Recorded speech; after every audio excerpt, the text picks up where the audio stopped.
Hey there everybody. Today we're going to be watching A Matter of Faith, a creationist movie with a score of 3.7 out of 10 on IMDb and 31% on Rotten Tomatoes, about a young woman who goes off to college to learn biology, only to need rescuing by her father as she is taught the horrors of evolution. Now I'm going to go ahead and warn you right now, this movie doesn't have a smooth flow. Instead, it jumps around quite a bit. It's made up of a million tiny pointless scenes, and it quickly jumps from one thing to the next thing and then back to the first thing again.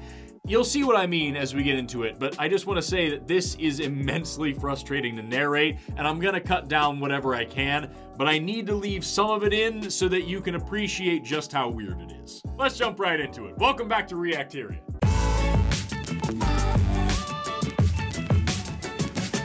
The movie opens with a young girl and boy throwing stones into a pond. The girl finds a coin on the ground, and the boy promptly pries it from her hand and walks away, leaving the girl to stand there while both of the children's parents watch on completely uninterested. We then cut to a family gathering at a restaurant 8 years later, where that same girl has grown up and is now leaving for college, which I guess for this family is a major celebration, which requires the attendance of at least 20 people. No judgment here. Good for her for having such a large and loving family. But this scene contains the first spoken lines of the movie, and it really sets the tone for the whole thing. And the tone is awkward. Well, I'm not much for making speeches, but on behalf of her mother and I would like to thank you all for coming to Rachel's going off to college party.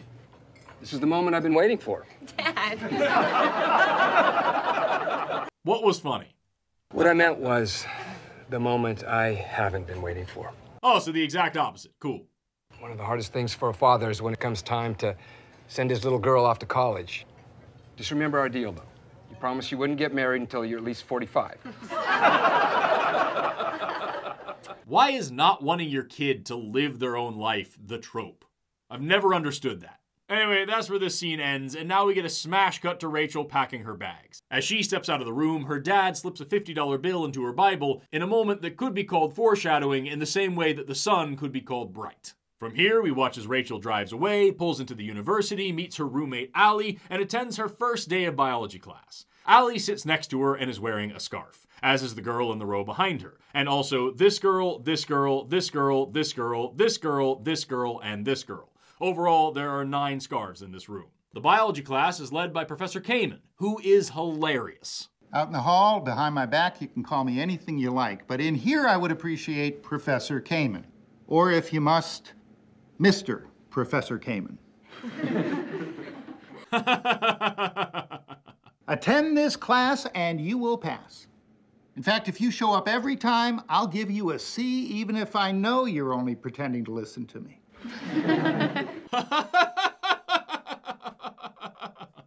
The rest of the professor's introduction is pretty standard stuff, but as I mentioned earlier, this movie is loaded with short, unnecessary scenes, so that's what we're getting next. What are you doing? Just a little work. Rachel, this is our first weekend at college. We're going out. The party is a standard, awkward freshman get-together. In this sequence, we can see Allie dancing in a scarf next to another woman dancing in a scarf, as 2 women, one of them wearing a scarf, walk by this table of 3 women, all of whom are wearing scarves. Also, this dance is happening, and we're only 5 minutes into this movie, and I just want it to stop. We then see Rachel standing alone in front of 2 women who are wearing scarves as a man approaches her. You look like you could use a friend. What? The 2 step outside so that they can better hear each other, and the man introduces himself as Jason. Jason is a complete throwaway character. He has a few other lines and he will show up from time to time throughout the movie, but there's no real reason for him to have a name in this film, and frankly, there's no reason for this scene to exist at all. The rest of the scene consists of Rachel explaining that she's taking 15 credit hours. What are you taking?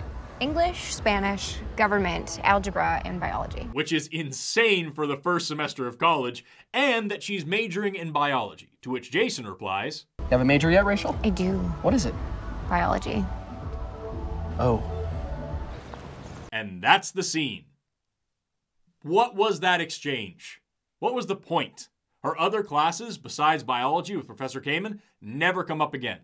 Her major never comes up again. I'm gonna go ahead and spoil this right now. Jason is almost completely removed from the plot before the 15-minute mark. Why does that scene exist? Back at the university, we see Allie, who's wearing a scarf, bring Rachel a glass of orange juice and encourage her to date Jason. Do you know him? I was here this summer and I met him. He's available. I wouldn't wait around, though. He won't be single for very long. Then we jump to Rachel's dad working in an office where he really thoroughly lays out the plot to make sure you get it. Rachel? Yeah, she's fine. Yep, she ended up going off to the university. Well, Kimberly and I struggled a lot with that because our goal was to send her to a good Christian college, but she really wants to be a pharmacist and they have a great program. She'll find a good church over there. And then we jump right back to the university. Do you see what I was talking about at the beginning? This whole movie is just smash cut after smash cut with tiny little scenes between them. The whole thing is just so jarring and difficult to watch, and it feels like a million meetings that could have been a single email. Back in biology class, Professor Kamen has a box, and 3 women have scarves. Ladies and gentlemen, today we're going to answer the age-old question that has been asked by generation after generation throughout history. It is, of course, which came first, the chicken or the egg?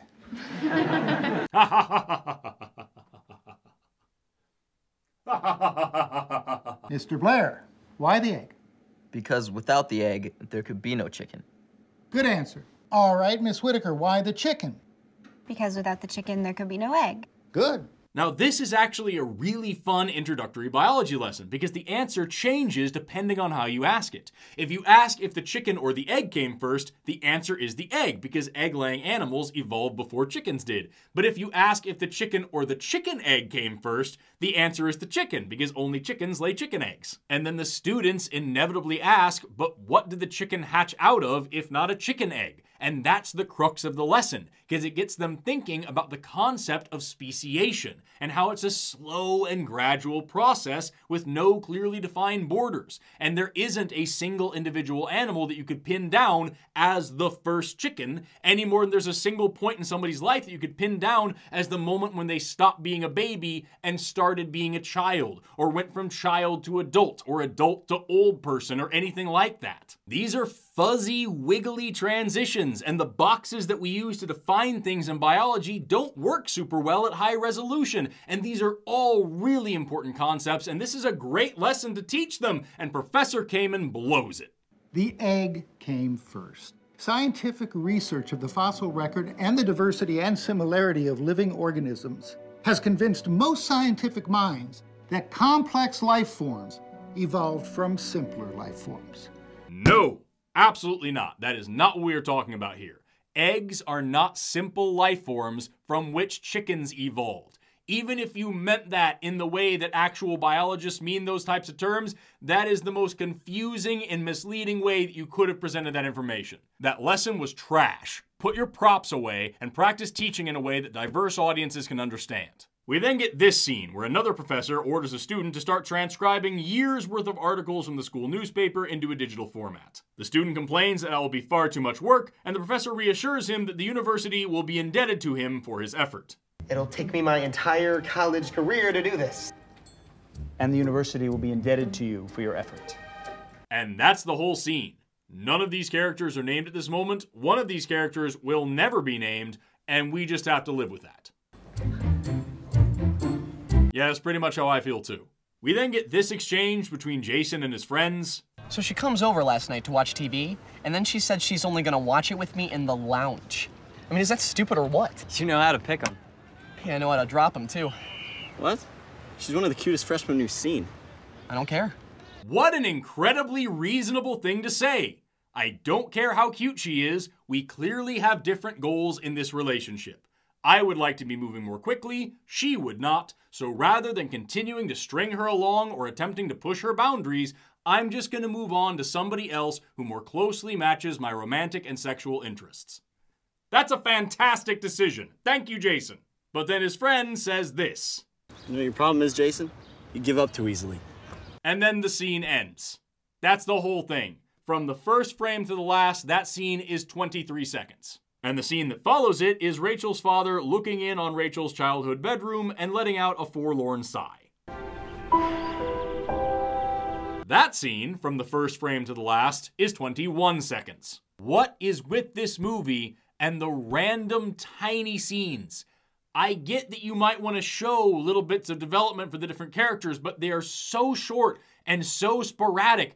I'm no expert in filmmaking or anything, but I feel like you could have grouped all of these things by plot, compressed them down into an actual dialogue about the characters, and this whole movie would have been over in 45 minutes. But instead of doing that, we now cut to Rachel, Allie, and Jason sitting in a cafeteria, where Jason and Allie are trying to convince Rachel to do something, and she is refusing. After a minute and 14 seconds, almost twice as long as the previous two scenes combined, Rachel finally agrees to do whatever she's doing, gets up from the table, and just straight up bullies a dude. Excuse me, good looking. Me? Yes, you. You want to make $100? Yeah, right. What's the catch? No catch. You just let me crack these 3 eggs over your head, and this $100 bill is yours. That's a lot of cash. What gives? May seem like a lot to you, but where I come from, that's spare change. Okay, go for it. What do I need to do? Just sit right there. Here comes egg number 1. Now, egg number 2, you ready? Yeah. Here we go. All right, let's do it. All right, well, more to go, boys, and that 100's mine. $100, let's go. Last one. Yeah, you know, I think 2's enough. I'll just take this 100. Wait, what? Hey, that's my 100. I said 3 eggs. I only did 2. Bye. Oh, there goes your money. What? That's not fair. Am I the only one who finds that incredibly uncool? Like, that's a hilarious thing to do to a friend or a family member in a private setting, but she just publicly humiliated a random stranger because her friends told her to. What the hell? We then see a phone conversation between Professor Kamen and the other professor who told the student to archive the newspapers, who I guess is a professor of journalism, I don't know. And in this scene, we learn that there's a campus debate coming up, and Professor Kamen is expected to be one of the debaters, so he needs to pick a topic. We then cut to Rachel and Allie in their dorm room, where Rachel tells Allie that Jason told her that he just wants to be friends. Yesterday when we talked, he hinted that we were just gonna be friends. So, I'm sorry. I don't understand why they made the movie this way. We get a million tiny irrelevant scenes, and then when something actually happens to the main character, we don't get to see it. Instead, we get another little scene where she just tells us about it. Why? And try not to get whiplash, because now we're back in the journalism department where the nameless student is still archiving newspapers. You do know why you're doing this, right? You put the articles online, the alumni read them, relive their glory days, and donations go up. Couldn't have said it better myself.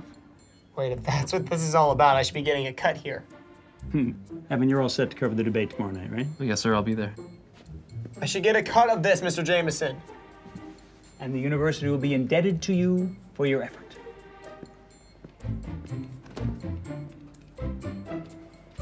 This scene highlights a real and serious problem in academia. Lots of colleges and universities do take advantage of students and use them as a source of unpaid or underpaid labor. That is a very important conversation that we need to be having in the world of higher education. Also, who are these people? We're then introduced to the campus debates again, this time by Egg Boy, who invites Rachel to attend one in the weirdest way possible. So, you are going to the debate tomorrow night, right? Debate? Yeah, at the Fine Arts Center. What debate? What is it? There's posters everywhere. I haven't seen any. Well, there's one right back there. Where? If you look just around the corner, next to the copy machine on the left on the bulletin board, there's a poster. I guess you missed it. Must have missed it. Just tell her what it is. Picking you up. What? You and me. We're going to the debate. I don't know. I think that a certain someone at this table owes another someone at this table a small favor. Ugh. The debate is about math, but we don't get to see it. Then Rachel gives Egg Boy the radio rebel stare before agreeing to go out with him again, and then she goes home to visit her parents, where the dad finds the $50 bill still in her Bible. This upsets the dad, so he decides to Google Professor Kamen and complain to his preacher about what he finds. The guy's an evolutionist and a big proponent of it, Pastor. He's written several published articles. I mean, it's a long list. And there's nothing in the whole course description about biblical creation as even a plausible alternative from what I can see. Dear Glob, somebody stop him. He's doing his job. Does that surprise you? All our public schools and universities teach evolution as the answer to the origins of life. No, they don't. Evolution and abiogenesis are different things. You're kidding. The attack on Genesis is a real battleground. Well, I certainly don't like the idea of Rachel sitting under this guy in class. Neither do I. She should really be sitting in front of him. Have you had a chance to speak to her about it? No, not yet, but I will. Actually, she's not the one I'd like to talk to.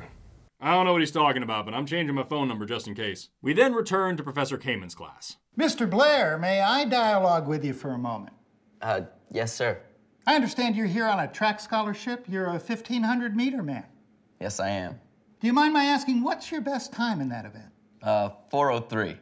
4 minutes and 3 seconds. That is very impressive running. There's actually 3 guys ahead of me right now. 3? Well, then I guess you got a little competition ahead of you, don't you? Yeah, I'll get them. That's the spirit.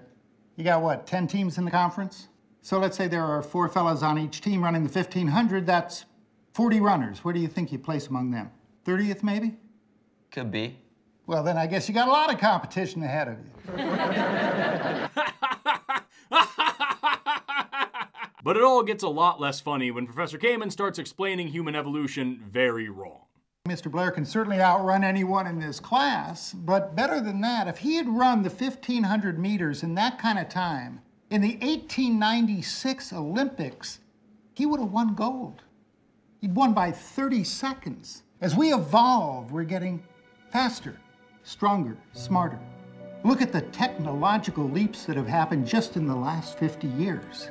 That makes zero sense. Olympic runners don't have a reproductive advantage, and even if they did, it wouldn't be appreciable on a global scale. Also, modern technology over the last 50 years is not a function of human evolution. We're not getting faster and smarter and stronger because we're evolving in this very short amount of time. Those are all societally driven advancements that are happening because we pass down knowledge from generation to generation and we invest in things like medicine and nutrition. But despite the fact that Professor Kamen's lesson is demonstrably wrong, it makes Rachel pretty upset. Later in the library, she rejects Allie's invitation to go scarf dancing or whatever, and instead meets one of the kids from the random scenes about the exploited student being forced to copy articles. Sorry, I couldn't help it over here. You're taking Professor Kamen's class. Specifically, she meets the one with the kind of bowl-cut, chin-strap, beard combo going on.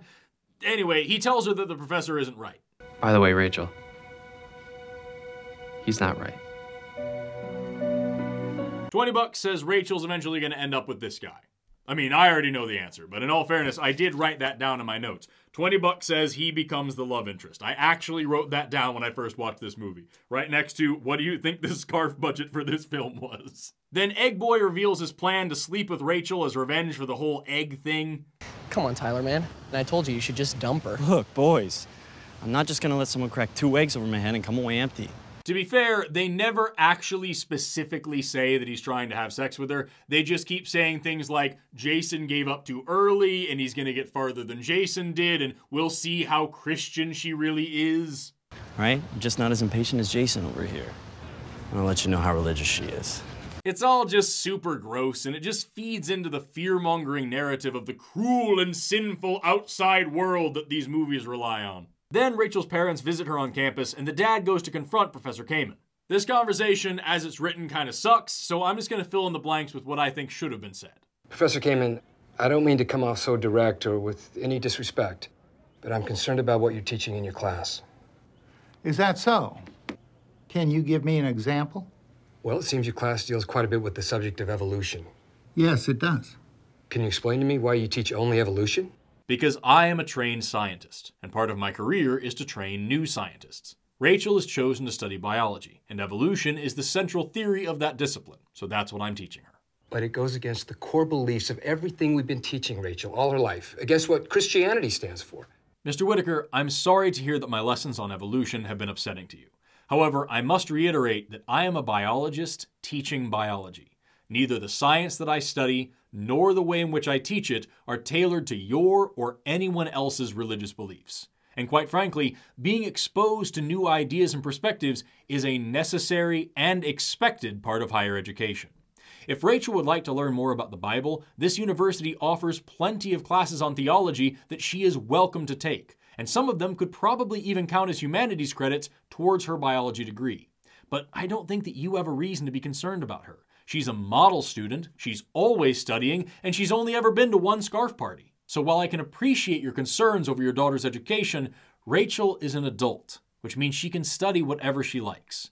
And since she is a student at this university and you are not, your religious objections will not be affecting my lesson plans.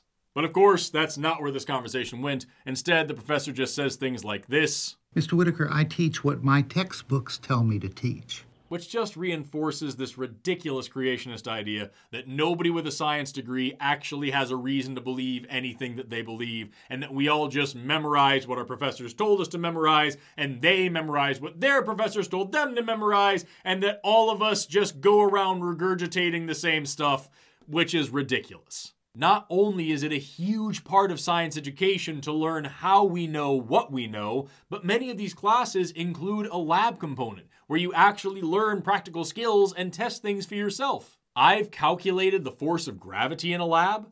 I've measured the speed of light in a lab. I've genetically modified bacteria in a lab. I've conducted evolution experiments on fruit flies in a lab.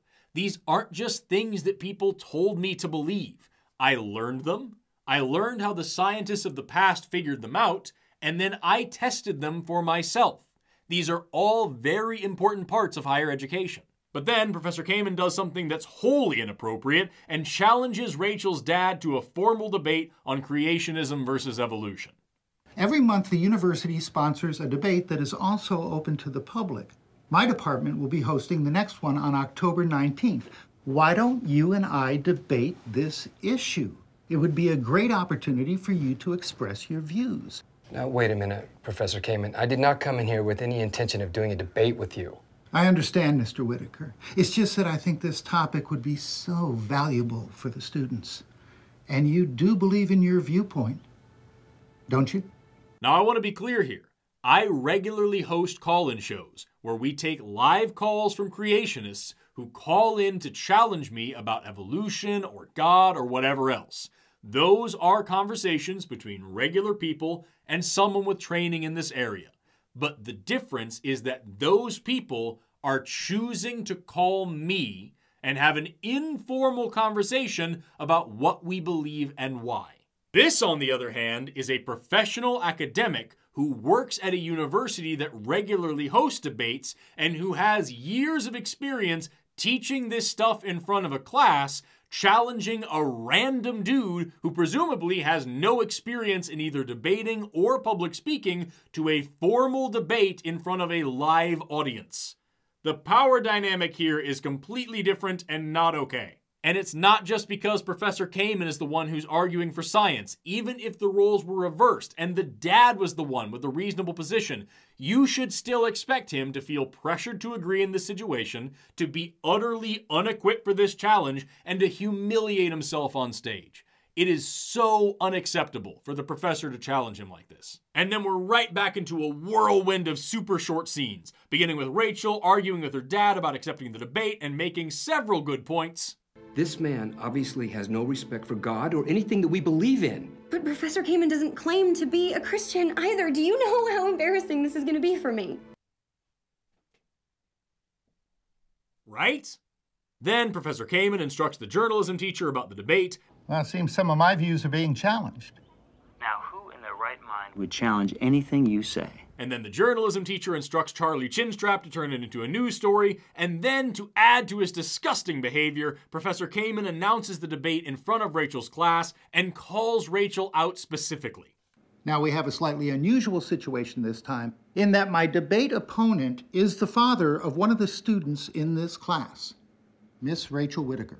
And then we get this other weird little scene with the dad and the preacher, where the dad actually starts to own up to the fact that he probably acted rashly and that Rachel is really upset with him, and the preacher just completely writes him off. Maybe I shouldn't have accepted, but I felt put on the spot. Now I feel like Rachel's against me because of this. She's not against you, Stephen. He then tells the dad that he'll support him in the debate any way he can. Spoiler alert, he ends up doing nothing. This whole section is just an irredeemably crappy display from all of these dudes. Nobody's listening to Rachel, and everybody is getting in the way of her education. In a more perfect world, she would have a way to conveniently learn science and mathematics on her own terms. Fortunately, there's an app for that. It's the sponsor of today's video, Brilliant! Brilliant is an everyday learning app that gives you access to fun, interactive science and math lessons right in the palm of your hand. Whatever your skill level, Brilliant has custom content so that you can learn at your own pace. And best of all, they're giving my subscribers 30 days of their amazing educational service absolutely free, plus 20% off an annual subscription to Brilliant Premium when you go to brilliant.org/Forrest Valkai. Personally, I recommend that everyone, especially people who aren't competent in science yet, take their scientific thinking course, so you can start to see and understand the forces at work in the world around you every single day. And once you start thinking like a scientist, you'll never see the world the same way again. So get started today by going to brilliant.org/Forrest Valkai or just click the link in the description below. Remember, you get a full 30 days absolutely free, plus 20% off an annual subscription to Brilliant Premium when you use my link. It helps you, it helps the channel, and it makes the world a smarter place. But you know what doesn't make the world smarter? This next scene. We cut to the library where old bull-faced beard bro here is walking over to talk to Rachel. And we watch the whole thing. We watch the entire walk across the entire library. He walks all the way over here for this whole time. We have to watch this whole thing while he walks up to Rachel. Rachel. And then their entire conversation lasts almost as long as it took him to get there. Rachel says this debate will be very embarrassing for her. I mean, do you have any idea how embarrassing this is gonna be for me? Young Ken Ham tells her it's a good thing because evolution isn't true anyway. I understand, but I don't necessarily think it's a bad thing. It's not like Professor Kamen's preaching some sort of gospel truth here. And then she leaves, and the next scene is her calling her dad to have the exact same conversation again. Rachel. Hi, Dad. I'm calling to ask you to please stop this debate. Rachel, we were just talking about you. I'm glad you called.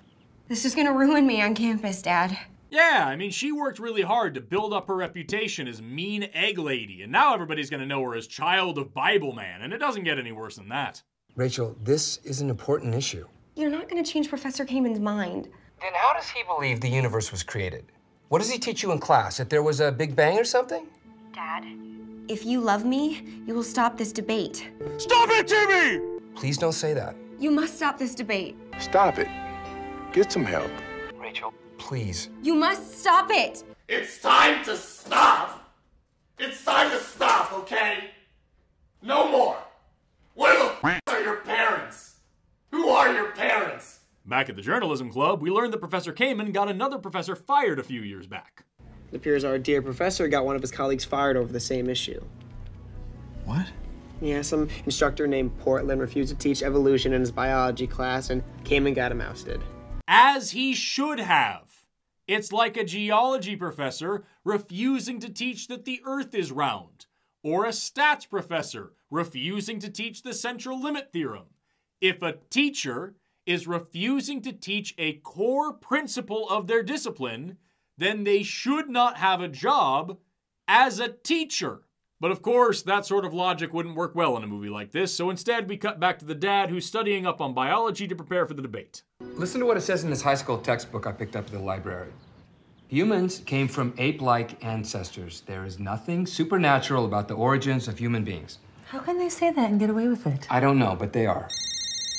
There is nothing wrong with that statement. And also, no high school biology textbook says that. Then the dad gets a call from Beardy Bullhead who wants to meet up. The two go to a park to talk. Chinstrap gives the dad info about the ousted professor. The dad tells a story about how a little boy stole a coin from his daughter at this very spot several years ago, and that's how he taught her about Jesus because, and I swear I am not making this up, we all sin, and that's like stealing coins from God.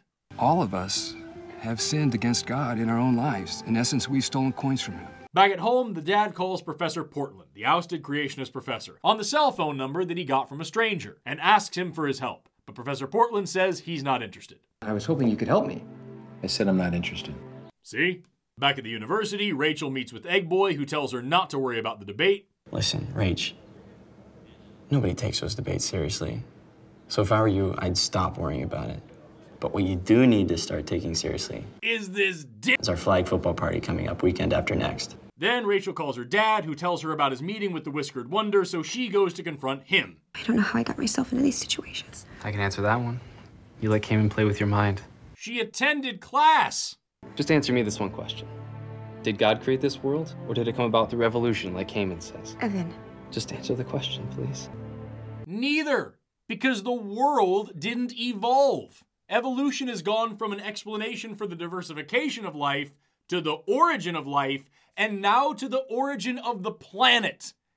These people don't know what evolution is. And then the dad, who I'll remind you was originally upset because a biology professor at a university was teaching biology at the university to students who came to the university to learn biology from the professor at the university, and that was offensive to him all the way back at his house. That guy shows up at Professor Portland's house and demands his help again, even though he already said he wasn't interested. And despite Professor Portland's repeated requests for him to leave his property, Captain Boundaries just keeps yelling at him.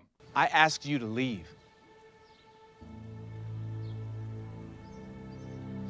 I don't believe the lies either, but it still comes down to a choice we all make. And by the way, a Christian is never out of the game. By the way, has anybody else noticed that there have been fewer and fewer women wearing scarves as this movie progresses, but Allie is wearing a different scarf in every single scene that she appears in? Is she murdering those women for their scarves? What's this movie actually about? Back in the library, a boy approaches Rachel to say that Professor Kamen proved to him that we all came from apes. Have you ever seen that thing that Kamen does where he shows how we all came from apes? He'll make your father look like a complete idiot with that example. But then the soup-strapped sentinel swoops in to save the day. Excuse me, couldn't help but overhear. Are you talking about Professor Kamen when he goes through his routine about how we all came from apes? Yeah, have you seen it? Yeah, I've seen it. I thought it was great. Let me ask you something. Does your mother look like an ape? Yes. Watch it, man. I'll assume that's a no. How about your grandmother? Does she look like an ape? Yes, because humans are apes, so yes, we look like them. What? And who are you? I'm a man who failed biology. Now, who's gonna make who look like a complete idiot? That is a hell of a thing for a person who looks like a complete idiot to say. I don't need you to defend me. I wasn't defending you. I was defending your hot dad. Anyway, the school paper starts to publicize the debate. Then the Baron of Beardland overhears the boys talking about trying to sleep with Rachel in the library. Just like I keep telling Tyler, you just gotta forget that Rachel girl, but you know him. Maybe he really likes her. He likes her because she's cute, that's all. We'll see what happens at the flag football party this weekend. That's when he's supposed to make his move. So he meets with Rachel to warn her, but first he lectures her on how she's not Christian enough. Rachel, I'm sorry to bother you, but I need to tell you something. What you need to do is talk my dad out of doing this debate. You should really listen to yourself sometime. Kamen sure done a number on you. He teaches his evolution lies to get students to doubt their faith in God and the Bible. So you're saying I'm not a Christian now? You tell me. You know, why is it that one Christian wants to take a stand for his faith and the next one doesn't? Why do some Christians have convictions about things and others don't?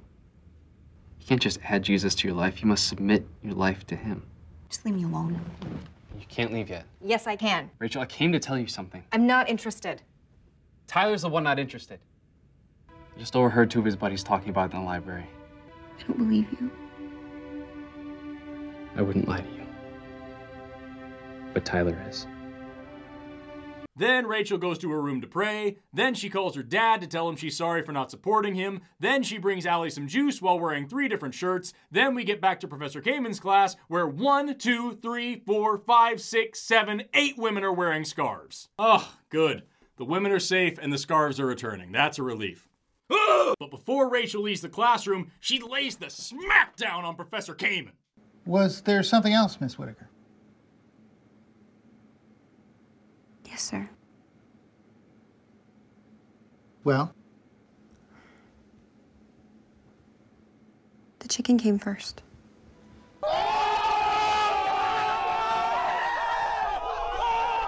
Then she goes outside and drops Egg Boy like the hot trash he is, because she's with Jesus now. I can't see you anymore. I got right with the Lord. I want to start living my life to please him.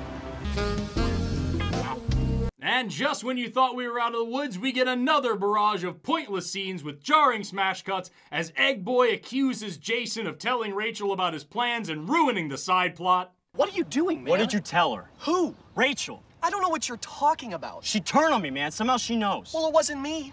Then Rachel stares at the journalism club for a while, then she hugs her parents, then the preacher comes to the debate and talks to the dad, then Professor Kamen talks to Professor Journalman, then the journalism guy meets the dad, then the mom and the dad talk about prayer, and then finally, the debate begins. Hello, hello, hello. I'm Phil Jameson. I am the professor of journalism here at the university. I'd like to welcome everyone to our debate tonight, which deals with the subject of evolution versus creationism. What a great crowd. I'm a little nervous up here myself. I can only imagine what our two combatants must be feeling. It's my best line, guys. It's all I've got. That wasn't a line, so I guess it's cool. Both men are going to give brief opening statements, and then they'll be able to question each other's comments. And after that, we're going to open up this forum to you, the audience, for your questions. Okay? Mr. Whitaker, you are first. You may begin with your opening statement. Well, let me say first that I've never done anything like this before. You shouldn't be doing it now. I do believe, though, that the topic at hand is an important one. And in fact, as I prepared for this debate, it became clearer to me that it's more important than I ever realized. I agree. That's why I'm sitting here. It seems that when the question is posed as to how life came to exist on our planet, the theory of evolution has become the dominant scientific view that is taught in our schools and universities across this great land of ours. That's wrong. We're 3 sentences into this debate, and you're already completely wrong about the thing that you're debating about. Also, even if evolution was about the origin of life, there's a huge problem in the United States with public schools not teaching evolution properly or at all out of defiance from teachers or administration or fear of public backlash. So even if you weren't wrong, you would still be wrong. The first problem I immediately see is that evolution is not scientific in the truest sense of the word, since science deals with what can be observed and reproduced through experimentation. Yes, but that doesn't mean that we need to observe or repeat an entire phenomenon in order to know that it happened. It just means that we need to be able to test parts of it, or even the mechanisms that caused it, in order to build evidence for it. It's like if there was a murder trial. We wouldn't need to watch the culprit murder the same person again in order to know that that's what happened. We just need to gather evidence and then run tests on it to see if it holds up. The origin of life can neither be observed nor reproduced in any laboratory, even though they try to show us this with their illustrations in the textbooks I studied. Sounds like you probably should have studied those textbooks a little bit harder and learned how evidence works. By definition, then, true naturalistic science can furnish no knowledge about where any life form, including the human race, came from or how it got here. By your definition, yes. By the actual definition, no. If God did not create the universe, then who or what did? A Big Bang that produced a cosmic explosion? What caused it to go bang? A chemical reaction? What organized the original chemicals or molecules or gases or whatever evolutionists say happened to form life here on Earth? And how did it create so much detail and beauty and design and intelligence? Those are all great questions for a new learner to ask. However, just asking those questions isn't an argument. You need positive evidence for the thing that you're proposing, not just ignorance or incredulity about the thing that your opponent is proposing. Nothing times something does not equal everything. And yet, as I see it, that is the true definition of an evolutionary view of the universe and what millions and millions of people are placing their trust in as to how life on this earth began. Oh, well then you're not paying very good attention, because that isn't what anybody's saying at all. The evolutionary worldview is clearly as much a religion as any theistic worldview. Not only is the teaching of evolution an attack against those well-known first words of the Bible, in the beginning, God created the heaven and the earth, but it is an undermining assault against the authority of God, which really becomes the main issue here. If you genuinely believe that evolution is a religion, then you should be arguing to have it removed from schools, not to have it replaced with or taught alongside creationism, which is also a religious position. If you're not willing to apply the separation of church and state universally, then your issue isn't that children are being indoctrinated with religion, it's that they're not being indoctrinated with your religion, which is a much more disturbing position to hold. At least when we're starting with God as the first cause, it seems that everything else that happens makes sense. Except for all the things that don't, like fossils and isotopes and math. That's it, I guess, for my Opening statement. Thank you. You did a bad job, Dad. Let's see if Professor Kamen can do any better. Professor Kamen, your opening statement, please. Well, first I'd like to say, well done, Mr. Whitaker. Very well done. In fact, I think if we were to pass a hat right now, you might bring in a nice donation or two.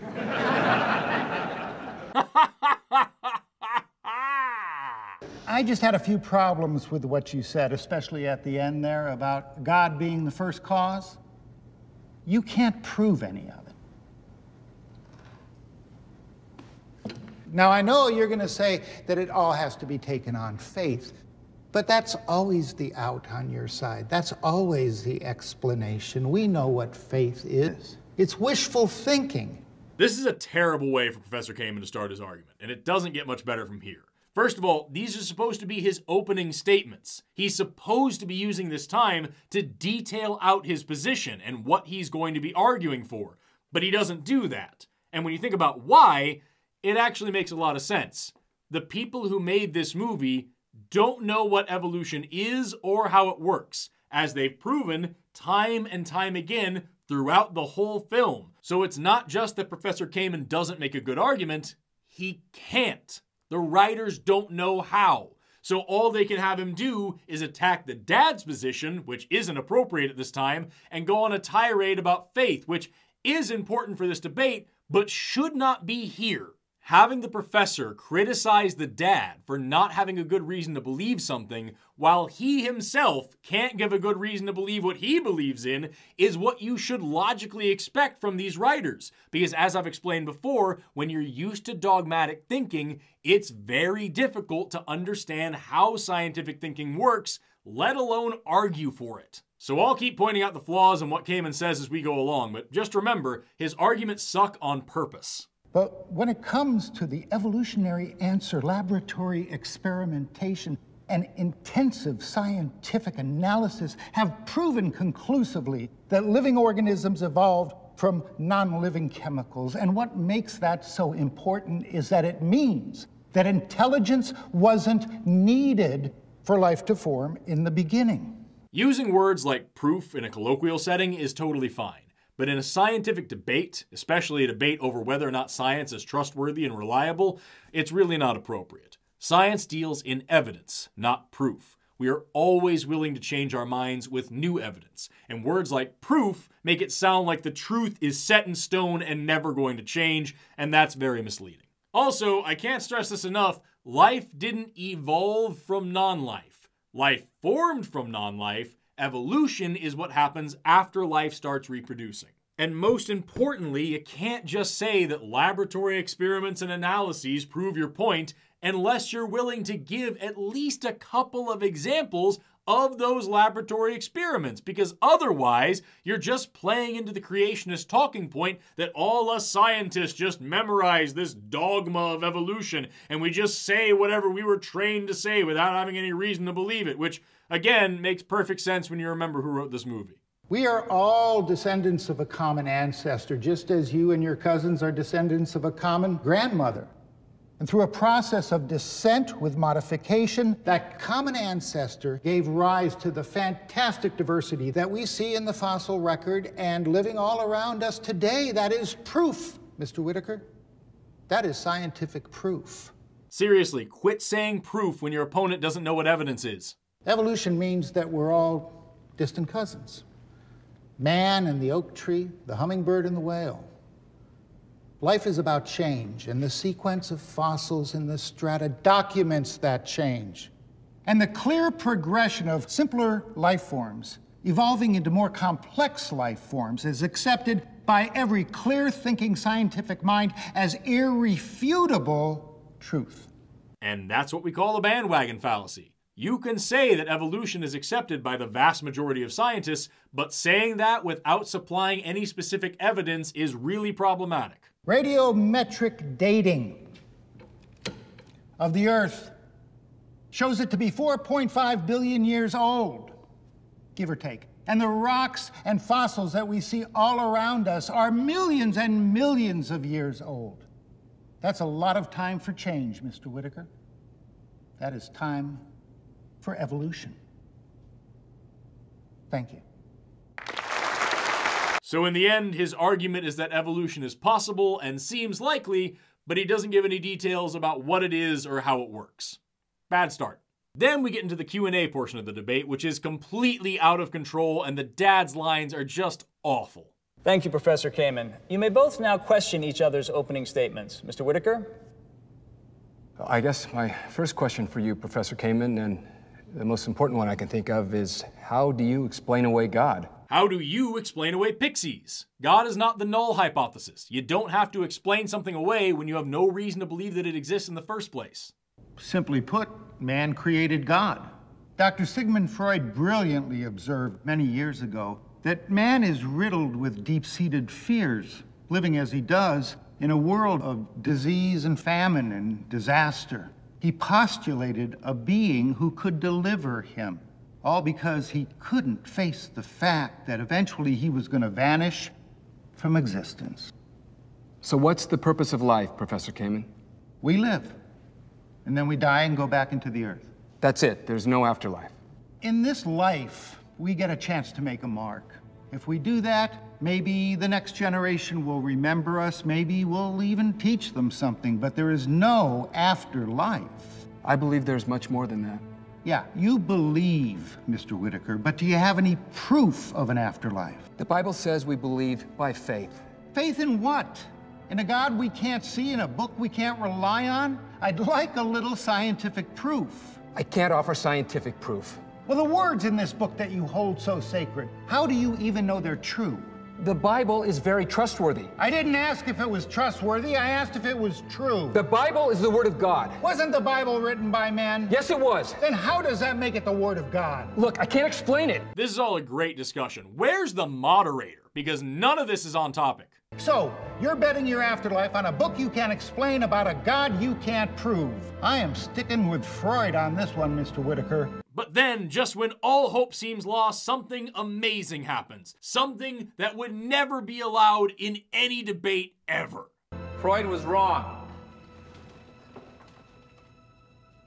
It's Professor Portland! He survived! I mean, he was never in any danger, but he's here now!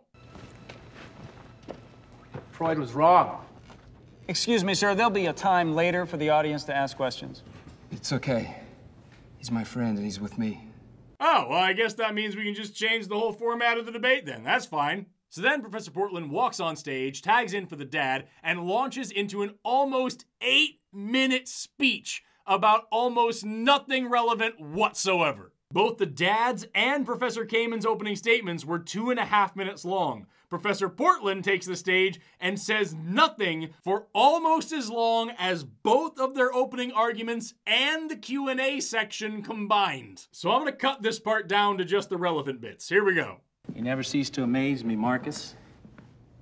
Of course you're going to agree with Freud's views on God, since evolution leaves no room for a supernatural creator. Right off the bat, that's not true. There are plenty of people who believe in what's called deism, which is the idea that God set the universe in motion in such a way that things like evolution happened all on their own. And there are plenty of people who believe in what's called theistic evolution, which is the idea that God is a guiding force in the evolutionary process. I think those people are wrong, but they do exist. And since there is no God, then there are no rules, and no one to whom we must give an account. So is the argument that we believe in evolution so that we can avoid responsibility for our actions? Because that makes less sense than what the dad said. You're talking about how those laboratory experiments have proven that living organisms evolve from non-living chemicals as proof of a naturalistic origin of life. This is just not so. Those experiments only showed that certain organic compounds could be formed from inorganic compounds. And intelligence was, and is, still needed since someone had to conduct and design those experiments. Really? What intelligent scientist was designing the experiment that caused us to find all those organic compounds in space, where we've also found the building blocks of all 4 major macromolecules of life, as we talked about in detail in this episode about Stephen Meyer? And you know that the amount of information contained in the nucleus of a living cell shows that it could not have evolved from non-living chemicals, and that it must have been created. It absolutely does not show that. In fact, there's good reason to believe the opposite. You're just making a new claim as if the claim itself is evidence. Creationists do that a lot. You know, the fossil record does not show the continuous development of one kind of creature into another. I could give a few examples of where it does, but I'm never quite sure what creationists mean when they talk about kinds, so who knows if it would cover whatever he's talking about. And that no one has ever seen one kind of plant or animal changing into another of a different kind. Again, we have plenty of transitional fossils which show the development of new taxa, and we've seen major evolutionary steps like the shift from unicellularity to multicellularity amongst microorganisms in laboratory settings. But I don't know if that's what you're asking for here. What's a kind? And you know that there are layers of assumptions used to calculate the age of the Earth using radiometric dating. So why are you misleading our audience? Yeah, assumptions like uniformitarianism. Unless you can show me an example of an isotope behaving differently at different times in Earth's history, that theory is, no pun intended, rock solid. You see, the professor and I can go on and on and on and bore you with our technical definitions. Whatever he says, I have a rebuttal, and back and forth. And, you know, we can go outside right now, and the stars can come down and form the words in the sky, God created the world, and the evolutionists would blame it on those clever Baptists. How about you call me when that happens, and we'll talk? That would be evidence. To me, the most troubling aspect about this issue is that in our society today, evolution is being taught in our schools and universities across this land as a matter of fact. I'm so glad this guy got fired, dude. But no one can scientifically prove evolution. Just as no one can scientifically prove that God created the world, since none of us were present to witness it. Science isn't about witnessing something. Science is about evidence. I have evidence for evolution. Where is your evidence for creationism? This isn't how a debate works. Both these teachings then become a matter of faith. Don't smirk like you've won Dread Pirate Bullbeard. You can't even shave your soul patch straight. Either you are going to look at life through men's ideas or God's word. James 5:14 says that the prayers of the faithful alone will heal the sick. Biomedical science teaches us what disease is, where it comes from, and how to stop it. I'll take my science over your magic any day. And next time you or a loved one are seriously sick or injured, you will too. The rest of Professor Portland's speech is just a sermon. I'm putting my trust in Jesus Christ, and I will follow Christ and wait on the hope of eternal life that he offers. And then Professor Kamen just gives up. Professor Kamen, is there anything you'd like to add? This was not a debate. This was incredibly disappointing. This movie is free on YouTube, and I still want my money back. Then the whole auditorium gets up to go congratulate the dad, including the big bad beard himself. Thank you for all your help. I couldn't have done it without you. You couldn't have done it with him either, sir. You did a terrible job. Then he walks over to Rachel and says this. Your dad did good. And then we get this scene with Professor Kamen returning to his office to stare into the hole of a chicken and contemplate Jesus. All very standard creationist movie stuff. And finally, Rachel visits Chinbreath to thank him for his service. He invites her out, and they go to the lake, where he reveals that he was the little boy that stole her coin all those years ago, and that's what led him to Christianity. That little boy? It was me. What? 8 years ago, you and I met here, at this very spot. We were throwing stones into the river when you saw a 50-cent piece on the ground.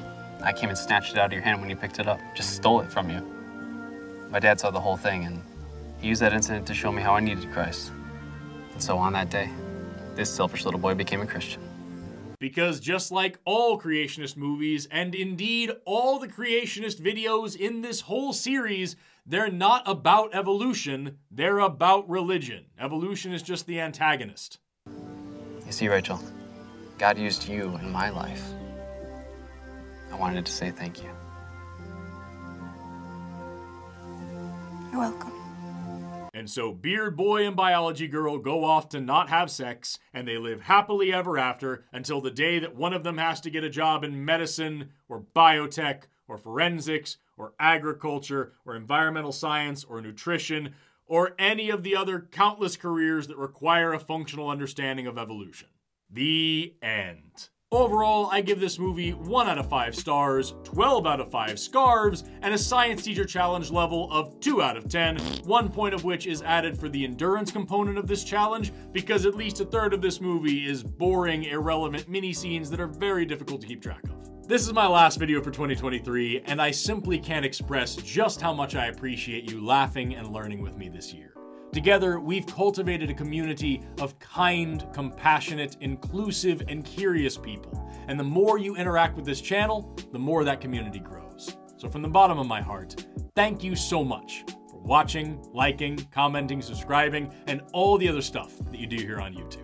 I've got some wild stuff lined up for 2024, and I cannot wait to show it to you. But for now, I'd like to take this opportunity to wish you and your loved ones a safe and happy new year. May it be filled with smiles, success, and science. Have an awesome rest of your day, and never stop learning. Bye-bye.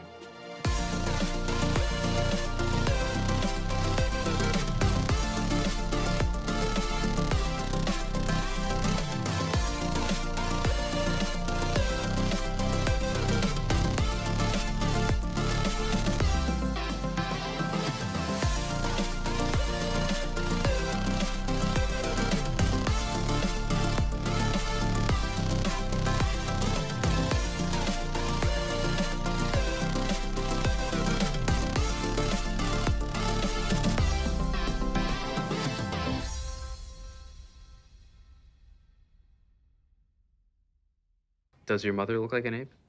How about your grandmother? Does she look like an ape? How about your great-grandmother? Does she look like an ape? Cayman says we all come from apes, so which one in your family was the monkey? And guess what? No one was ever an ape. You know why? Because apes come from apes, and humans come from humans. Now, who's gonna make who look like a complete idiot?